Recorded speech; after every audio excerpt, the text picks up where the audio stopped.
नमस्कार. श्री स्वामी समर्थ. माझ्या चॅनलमध्ये तुमचं सर्वांचं खूप खूप स्वागत आहे.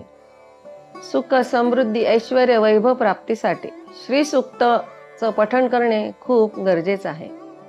श्री सूक्त हे एक वैदिक सूक्त आहे. वेदमंत्र हे सिद्ध मंत्र आहे. श्री सूक्त 15 ऋचांचे असून ते ऋग्वेदाच्या 5व्या मंडलाच्या अंती परिशिष्ट म्हणून दिलेले आहे. श्री सूक्ताचे पठण करून श्रीयंत्रावर कुंकुमार्चन करावे. 11 वेळा कुंकुमार्चन करून श्री सूक्ताचे पठण करावे. त्यामुळे खूप सुखद अनुभव येतात. शुद्ध तुपाचा दिवा लावून श्री सूक्त सकाळ संध्याकाळ पठण केल्याने घरामध्ये कायम बरकत राहते. श्री सूक्ताचे रोज सकाळी महालक्ष्मीच्या फोटो समोर बसून 21 वेळा पण पठण केले तरी आपल्यावरील कर्जाचा डोंगर हळूहळू कमी होण्यास सुरुवात होते.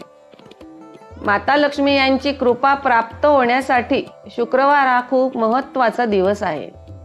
या दिवशी संध्याकाळी बरोबर 6:30 ते 7:30-8 या काळात शुचिर्भूत होऊन माता लक्ष्मी यांची कृपा प्राप्त होण्यासाठी शुक्रवार खूप महत्त्वाचा सांगितला आहे. या दिवशी संध्याकाळी 6:30 ते 7:30-8 या काळात शुचिर्भूत होऊन श्री सूक्ताचे पठण केल्याने धन संबंधित सर्व समस्या दूर होऊ लागतात. आपल्या घरातील कुलस्वामिनीच्या मूर्तीवर किंवा टाक असेल तर टाकावर रोज श्री सूक्ताने अभिषेक केल्याने कुलदेवतेची कृपा आशीर्वाद प्राप्त होतो. आपल्याकडे कुळधर्म कुळाचार असतो. त्या दिवशी 11 वेळेस श्री सूक्त पठण करून कुलदेवतेच्या मूर्तीवर कुंकुमार्चन करावे. अखंड लक्ष्मी प्राप्त होते.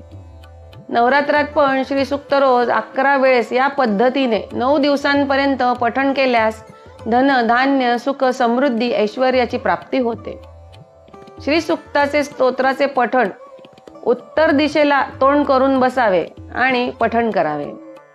असे केल्याने अखंड लक्ष्मी प्राप्ती होते. कारण उत्तर दिशा ही कुबेराची दिशा आहे.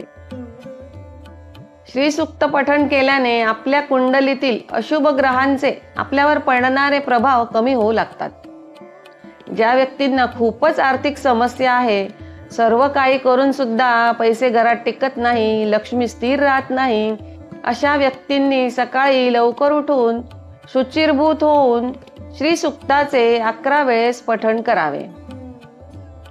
श्री विष्णू आणि महालक्ष्मी यांच्या फोटो समोर किंवा मूर्ती समोर श्री सूक्त 16 वेळेस आणि विष्णू सहस्त्रनाम या स्तोत्राचं 1 वेळेस पठण केल्याने आर्थिक समस्या दूर होऊन आणि धनलाभ होतो.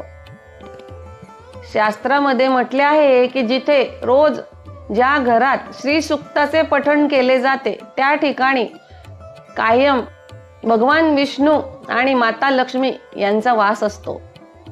म्हणून रोज प्रत्येकाने आपल्या आयुष्यात श्री सूक्ताचे पठण करणे खूप आवश्यक आहे.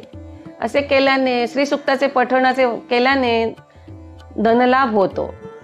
तरी तुम्हाला माझा व्हिडिओ कसा वाटला कमेंट करून नक्की सांगा. माझ्या चॅनलला सबस्क्राईब करा, लाईक करा, व्हिडिओला शेअर करा. माझी झालेली सेवा मी स्वामींच्या चरणी रुजू करते. श्री स्वामी समर्थ.